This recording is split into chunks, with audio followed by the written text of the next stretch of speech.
Perkembangan industri fintech di tanah air kini terbilang pesat dan diminati masyarakat. Penarikan pinjaman secara online di perusahaan fintech dirasa lebih mudah dan cepat, sehingga masyarakat tidak perlu lagi pergi ke bank. Bayangkan saja, hanya dalam waktu kurang dari 24 jam, masyarakat dapat dengan mudah mencairkan dana.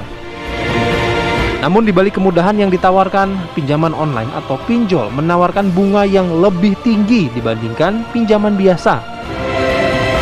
Seperti di Tangerang, Banten, seorang nasabah pinjol mengalami intimidasi dan hal-hal yang kurang menyenangkan. Selain itu, pinjol yang disetujui akan dikenakan bunga di atas 30% dengan jangka waktu pengembalian hanya 2 minggu. Banyaknya kasus serupa membuat pihak kepolisian bertindak atas kasus pinjaman online ini.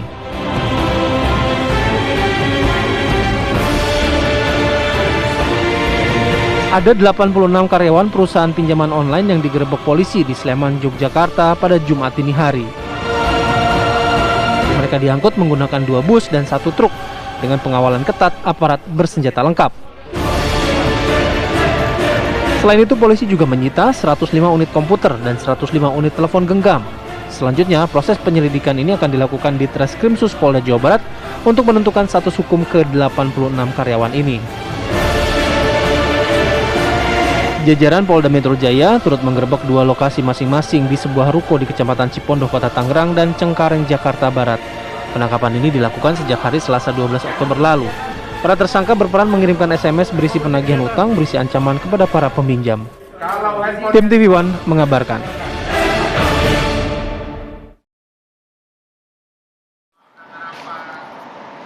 Iya pemirsa, saat ini pinjaman online ilegal ini juga masih menjadi topik terhangat ya setelah kemarin Presiden Jokowi kemudian mensoroti kasus ini. Pihak kepolisian bahkan Mabes Polri juga melakukan penangkapan penggerebekan terhadap sejumlah kantor pinjaman online ilegal di sejumlah daerah. Kemarin terakhir bahkan Mabes Polri juga mengingatkan kepada masyarakat agar tidak takut melapor jika memang ada korban yang diintimidasi maupun mendapatkan teror dari kelompok pinjaman online ilegal ini. Kita akan ajak Anda berbincang langsung bersama dengan ada 2 korban pinjaman online yang akan kami hadirkan secara Zoom. Di sini ada Mas AS dan juga SF. Kita sapa dulu. Selamat pagi, Mas AS, Mas Pagi, SF.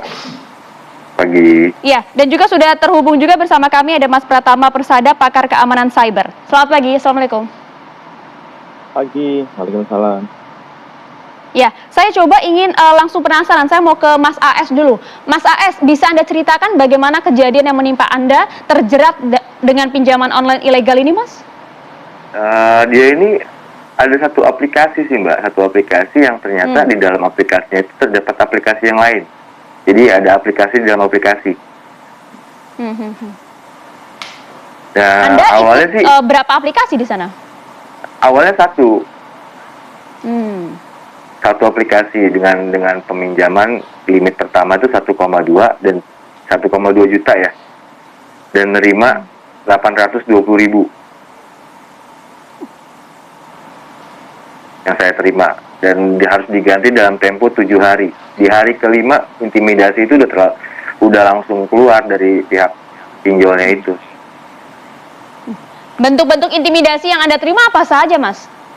Kayak disebarin akan dibilangnya membawa kabur uang perusahaan lah, dan disebar fotonya di seluruh kontak. Dia kan menyadap semua kontak WhatsApp dan kontak-kontak nomor telepon ya. Iya. Oke. Anda dari 1,2 itu kemudian membengkak menjadi berapa? Total pinjaman Anda dan juga total yang harus Anda bayarkan? Total yang harus dibayarkan, bulan kemarin saya terima info karena saya udah ganti nomor ya. Itu sekitar 200 juta. Hah? Dari 1,2? Jadi sistemnya dia begini Mbak, dari satu aplikasi ini, pinjaman 1,2, setelah saya bayar di hari kelima, 40 aplikasi yang ada di dalam aplikasi itu kebuka semua. Wow. Jadi saya masuk ke permainannya dia, kayak gali lubang tutup lubang, pinjem 2 aplikasi buat tutup 1 aplikasi, begitu terus dikalikan terus, yang akhirnya total sekitar 7 juta, 8 juta saya pinjem bersih uang yang saya terima, dan saya harus ganti nggak bayar 2 bulan itu, info kemarin yang disebar itu 200 juta dengan bahasa bawa uang kabur perusahaan. 200 juta itu bunganya berapa, Mas? Berapa persen? Anda pasti tahu dong, dengan meminjam itu ada catatan bunga berapa dari sejumlah aplikasi itu? Dari satu terakhir saya minjem 1,5 aja di satu aplikasi saya menerima cuma 900 dan mengembalikan dalam masa 7 hari itu 2,1. Bahkan hampir 100% ya. Oke, hingga saat ini sudah beres semua, Mas? Sudah beres dengan catatan emang dia ilegal kan, Mbak ya. Dengan catatan saya bilang kalau misalnya mau datang ke rumah untuk ngambil, bukan nggak mau kalau saya transfer. Oke, baik. Anda memang tidak ada niatan juga untuk melaporkan ya atas ancaman dan juga intimidasi yang Anda dapat? Udah dilaporin, cuman dari pihak polisinya pun seperti kayak menyepelekan gitu. Padahal yang diserang lapor kemana, Mas? Kita orang saya udah lapor ke Polsek. Saya juga minta tolong sama teman saya buat ini. Polsek mana, Mas? Ada. Kenapa? Polsek mana? Tangerang, Pak. Oh, Polsek Tangerang. Oke, saya mau beralih dulu ke Mas SF ya. Mas SF, kalau cerita Anda bagaimana? Iya, awalnya sih di bulan Maret itu 2021 saya memang ada keperluan mendadak untuk biaya pendidikan. Jadi di aplikasi di Play Store itu saya mendownload pinjaman. Awalnya sih di situ ditulis tenornya itu 91 sampai 120. Tapi ketika saya melakukan apply dan mengajukan pinjaman, ternyata cuma hanya dikasih waktu tenor 7 hari. Namun sebelum 7 hari, pada saat hari kelima itu saya sudah ditelepon dengan pihak di aplikasi pinjol itu dan disuruh harus membayar, gitu Mbak. Jadi total yang harus dibayarkan berapa, Mas? Jadi sementara sih memang waktu itu saya hanya pinjam 2 juta, cuman yang saya terima itu cuman hanya 1,1. Oh, oke. Jadi Anda juga ada niatan, pernah berniat juga untuk melaporkan aksi ancaman dan juga intimidasi yang Anda dapat? Belum pernah sih. Belum pernah saya melaporkan. Tapi keluarga Anda juga terkena dampak tidak? Iya. Ada istri saya selalu ditelepon. Karena memang di situ kan ada kontak darurat ya.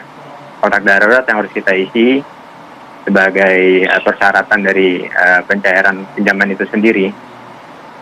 Sampai juga saya memang sampai diancam juga sama istri kalau ini nggak diselesaikan ya bisa bahaya buat hubungan keluarga gitu loh.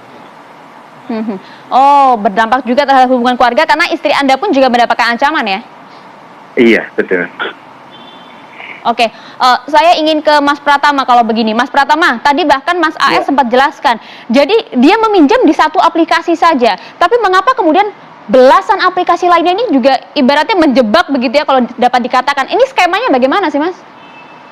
Ya memang ini jebakan Batman ya Mbak, ini jahat sekali nih pinjol ilegal ini. Karena apa? Karena begitu kita menginstal aplikasi itu, yang pertama adalah semua data yang ada di handphone kita, bukan hanya data ya, itu data itu phone book, galeri, kemudian file dan lain-lain, semuanya kredensial, termasuk WhatsApp, percakapan chat dan lain-lain itu bisa diambil semua oleh mereka. Kemudian mereka bisa kontrol kamera kita, mereka bisa kontrol mikrofon kita dari jarak jauh gitu. Jadi begitu kita install, belum kita sempat apply kredit, baru kita install, mereka sudah bisa mengambil semua isi handphone kita. Nah dari situlah, karena ini tanpa agunan, mereka melakukan analisa. Ini layak nggak diberikan pinjaman? Analisa itu berasal dari apa? Dari isi handphonenya, gitu. Kontaknya banyak apa tidak? Kemudian ada hal-hal yang bisa digunakan untuk melakukan blackmail atau ancaman apa tidak, begitu. Nah akhirnya ketika mereka apply gitu, kemudian tidak bisa bayar dan sengaja dibuat supaya telat bayar biasanya gitu, iya kan? Nah akhirnya diteror dengan berbagai macam cara, memanfaatkan isi dari handphonenya yang banyak info di dalam handphone, tidak semuanya bisa terbuka untuk umum kan gitu, ada yang rahasia gitu. Nah aplikasi ini itu dia biasanya aplikatornya, pemilik aplikasi pinjol online itu, mereka nggak hanya mengelola satu pinjol gitu. Mereka bisa mengelola 10, 13, 20, 40 begitu, yang dikelola dalam satu organisasi.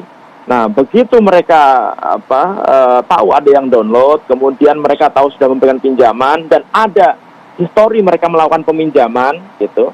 Nah, mereka secara otomatis melakukan instalasi gitu untuk pinjaman-pinjaman online ilegal yang lainnya. Kenapa mereka bisa? Karena mereka punya akses ke handphone kita, Mbak. Gitu masalahnya gitu. Jadi kadang-kadang itu kan kalau yang ilegal ya, Mas Pratama ya? Yang ilegal. Nah, yang legal harusnya nggak bisa. Yang legal itu hanya bisa mengakses namanya kalau disingkat cemilan, yaitu cemilan itu ya. Aduh, saya lupa. Pokoknya dia hanya bisa mengakses, hanya bisa mengakses kamera, mikrofon dan location gitu. Jadi dia nggak bisa membuka galeri, nggak bisa melihat apapun gitu. Nah, sehingga tim pinjol yang legal itu dia nggak akan bisa ngambil data di dalamnya. Tetapi Mbak, kemarin dari penangkapan yang ada di Pondok itu, ada 13 pinjol yang dikelola dalam organisasi itu, ternyata 3-nya adalah pinjol legal. Nah, ini menarik nih gitu. OJK harus mulai berpikir bahwa jangan-jangan pinjol legal pun ada fasilitas untuk mengambil data seperti ini gitu. Cuman kedok saja begitu ya, Mas ya? Kan bahaya. Nah, iya, jangan-jangan ini cuma kedok. Jangan-jangan mereka juga bisa ngambil data ini. Oleh karena itu OJK harus tanggap begitu. Polisi harus tanggap. Tadi saya mendengar cerita dari korban itu, memang dulu pinjol ilegal ini nggak menjadi perhatian. Saya sudah bilang berkali-kali, ini jahat loh gitu. Karena data kita sudah bocor ratusan juta gitu, ya kan. Orang tertipu dengan SMS blast itu, dan banyak orang tergoda dan akhirnya mengajukan pinjaman online ilegal ini gitu. Nah, Pak Presiden ngomong baru diseriusin gitu. Jadi Pak Presiden yang ngomong.